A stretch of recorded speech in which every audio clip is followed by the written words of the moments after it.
السلام علیکم ورحمۃ اللہ تعالی وبرکاتہ۔ بسم اللہ الرحمن الرحیم۔ دوستو، آج ہم حضرت صہیب اور حضرت عمار رضی اللہ عنہما کے اسلام لانے کا واقعہ سنائیں گے۔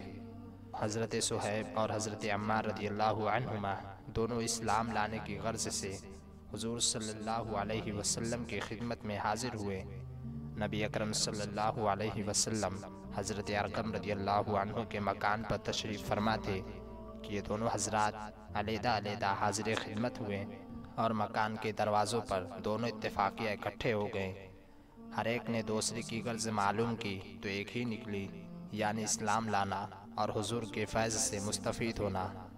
اسلام لائے اور اسلام لانے کے بعد جو اس زمانے میں اس تھوڑی اور کمزور جماعت کو پیش آتا تھا وہ پیش آیا۔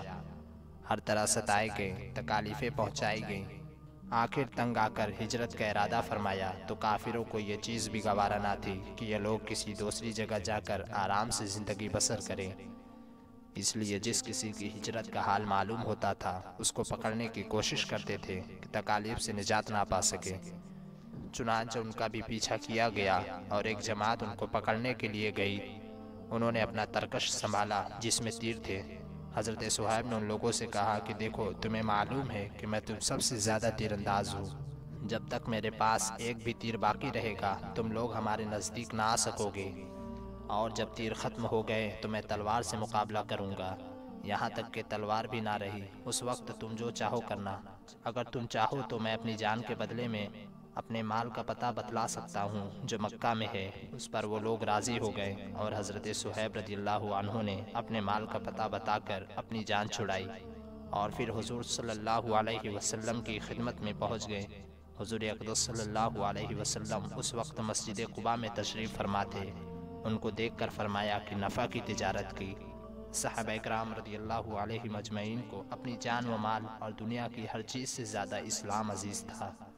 انہوں نے سب کچھ قربان کر کے اسلام کو اپنایا اور اس تجارت میں وہ سراسر نفع میں رہے۔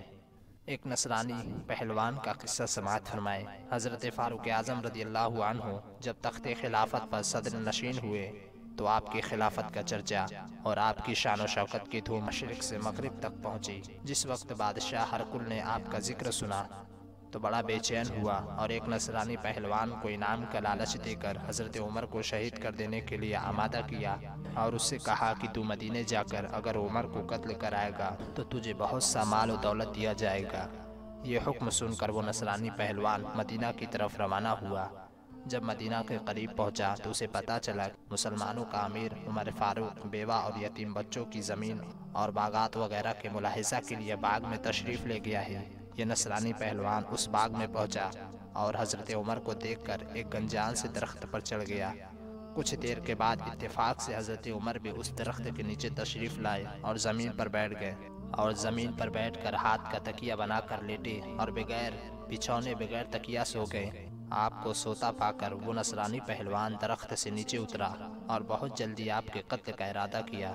جس وقت تلوار اٹھائی فوراً ایک شیر آپ کے پیروں کی طرف سے آیا، جس کی صورت دیکھ کر وہ نصرانی پہلوان بے ہوش ہو کر زمین پر گرا اور وہ شیر چاروں طرف آپ کا پہرا دینے اور آپ کے تلوے چاٹنے لگا۔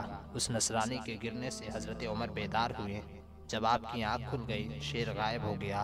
آپ نے اس نصرانی پہلوان سے پوچھا کہ تو کون ہے؟